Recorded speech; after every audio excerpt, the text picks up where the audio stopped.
Viewers, আজকের দিনে আমার এমন একটি ঘটনা ঘটে গেল, সত্যি মনটা খারাপ হয়ে গেল। জাল যখন টানছিলাম তখন বুঝতেই পারিনি এত বড় একটি তিমি হাঙ্গর আমার জালের মধ্যে ঢুকে পড়বে। জালের মুখ খোলার সাথে সাথে বেরিয়ে এলো বিশাল দেহি এবং শান্ত প্রকৃতির একটি তিমি হাঙ্গরের লেজ। ভিউয়ার্স জানেন, এই তিমি হাঙ্গরের লেজ এবং পাখনা কিন্তু ভালো দামে বিক্রি হয়, আর অনেক উপজাতি কিন্তু এই তিমি হাঙ্গরের মাংস খেয়ে থাকে। ভিউয়ার্স দেখেন, এই বিশাল জীবটিও কিন্তু আল্লাহর এক সৃষ্টি, তবে আজ সে অসহায়, আমাদের জালের মধ্যে বন্দি।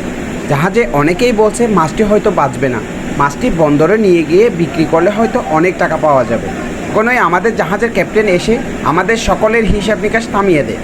তখন তিনি সবার উদ্দেশ্যে বলেন, আমাদের প্রিয় নবী মুহাম্মদ সাল্লাল্লাহু আলাইহি ওয়াসাল্লাম বলেন, জানো আল্লাহ মেহেরবানীদের উপর মেহেরবান করে। তোমরা যদি সৃষ্টির উপর দয়া করো তাহলে আসমানের মালিকও কিন্তু তোমাদের উপর দয়া করবে। তিনি আমাদের উদ্দেশ্যে আরও বলেন, রিজিক তো আমাদের সেই দেন যিনি এই তিমিটাকে সাগরের নিচে খাওয়ান। ভিউয়ার্স, সৃষ্টির প্রতি দয়া শুধু একটি কাজ নয়, এটি একটি ইবাদত, আর এই ইবাদতের পুরস্কার আছে পরকালে। তাছাড়া এরকম প্রাণী বাঁচাতে পারলে অন্তরে আসে শান্তি। ভিউয়ার্স জানেন, এই তিমি হাঙ্গর সাগরের এক শান্ত প্রহরী, কিন্তু এই বিশাল দেহী প্রাণীটি আজ বিপদে, মানুষের ফাঁদে আটকে গেছে সে। এই বিশাল দেহী মাছটি নিয়ে আমাদের সামনে দুইটা পথেই খোলা ছিল। একটি পথ ছিল মুনাফা, আরেকটি পথ ছিল মেহেরবানি। আমাদের জাহাজের ক্যাপ্টেনের সহায়তায় আমরা মেহেরবানিটিই বেছে নিলাম। জানেন, এই তিমি হাঙ্গর প্রাণীটি বর্তমানে বিলুপ্তিপ্রায় প্রাণী। ভিউয়ার্স, এই তিমি হাঙ্গরটি কত ওজনের হবে জানেন? আমার আইডিয়া অনুসারে প্রায় 3000 কেজিরও বেশি হবে এই তিমি হাঙ্গরটি। আমার বিডি কিংফিশার চ্যানেলে হয়তো একটি ভিডিওতে দেখছেন এরকম একটি তিমি হাঙ্গর ফেলে দিতে গিয়ে লেজ ছিঁড়ে গিয়ে পরে 2জন মানুষ মারা গেছে। ভিউয়ার্স, আসলে এটি সত্যিই দুঃখজনক। আসলে তারা তিমি হাঙ্গরটিকে সাগরে ফেলতে গিয়ে দুর্ঘটনাটি ঘটে। ভিউয়ার্স, আপনি বলেন, এত বড় একটি তিমি হাঙ্গর, প্রায় 3 টনের কাছাকাছি এত বড় একটি তিমি হাঙ্গর আমরা কিভাবে সাগরে ছেড়ে দিতাম?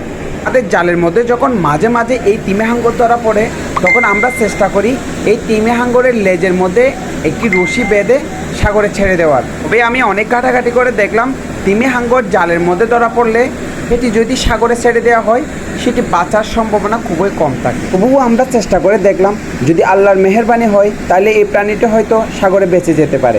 আমাদের বাংলাদেশের বঙ্গোপসাগরে সোয়াস অফ নো গ্রাউন্ডে কিন্তু এইরকম তিমি হাঙ্গরের অনেক আনাগোনা। সোয়াস অফ নো গ্রাউন্ডে ফিশিং করার সময় মাঝে মাঝে এরকম হাঙ্গরগুলো আমাদের জালের মধ্যে ধরা পড়ে। ভিউয়ার্স দেখেন, আমাদের জাহাজের বর্ষওয়াইন মাছটির লেজে লাগানো ওই রশিটি কাটার চেষ্টা করতেছে। রশিটি মাছের সাথে এমনভাবে আটকানো আছে যাতে কেটে দিলেই রশিটি অটোমেটিক খুলে যাবে। ভিউয়ার্স জানেন, এরকম হাঙ্গর ছেড়ে দিতে গিয়ে অনেক জাহাজ কিন্তু দুর্ঘটনার শিকার হয়েছে। ভিউয়ার্স দেখেন, তিমি হাঙ্গরটি নীল পানিতে যেন বিলীন হয়ে গেছে। আমার কাছে আজকে সবচেয়ে বড় প্রাপ্তি হলো এই শান্তি। আমি জানি এই কাজ হয়তো পৃথিবী মনে রাখবে না, কিন্তু আমার রব নিশ্চয়ই তিনি দেখেছেন। জানেন, তিনি কখনো কোনো দয়ার কাজ বৃথা যেতে দেয় না। আমি আশা করি তিমি হাঙ্গরটি হয়তো তাড়াতাড়ি সুস্থ হয়ে যাবে। ভিউয়ার্স, ভিডিওটি যদি আপনাদের ভালো লেগে থাকে তাহলে আমার চ্যানেলে একটি সাবস্ক্রাইব করে দিয়ে পাশে থাকবেন। ধন্যবাদ।